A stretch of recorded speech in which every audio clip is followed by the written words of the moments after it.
Parce que voici qui, en un sens, donne raison à Rousseau.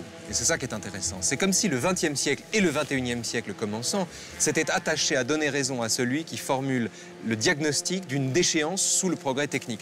Fukushima.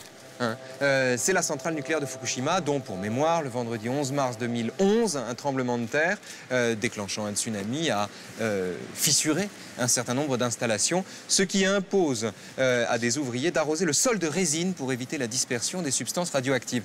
Moi, ce que je trouve fascinant là-dedans, c'est que l'un, justement, des ouvriers, avec son tuyau là, donne l'impression, pardon, mais de pisser vert. Comme s'il était lui-même affecté par ce qu'il essaie de soigner, comme si c'était un symptôme supplémentaire. Mais de façon générale, l'histoire de Fukushima illustre aussi les méfaits ou les dangers d'un irénisme progressiste qui considérait que le progrès technique est le fin mot de toute chose, la panacée. Bien sûr.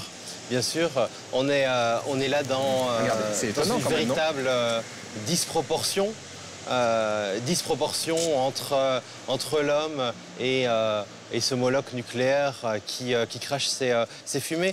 Le thème de la disproportion est un thème assez classique en philosophie de la technique. Marx en avait déjà parlé en disant il y a disproportion entre l'homme et son schéma corporel et la machine à vapeur.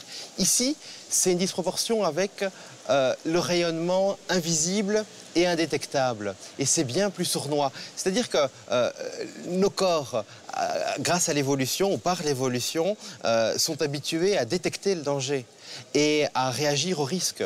Ici, nos corps, finalement, ne peuvent avoir confiance en leur sens. Il y a des rayonnements, mais finalement, notre équipement corporel ne suffit pas. Et on dépend des endocrinologues, des oncologues, des physiciens nucléaires pour connaître le danger. L'humain déteste déléguer à d'autres la détection du danger. Et c'est pourquoi ce débat sur le nucléaire est tellement passionnel. Il est clair que le charbon a tué davantage que l'industrie nucléaire civile. Mais le nucléaire est plus passionnel parce que physiquement, nous ne sommes pas équipés pour réagir face à ce danger-là. Et comment vous expliquez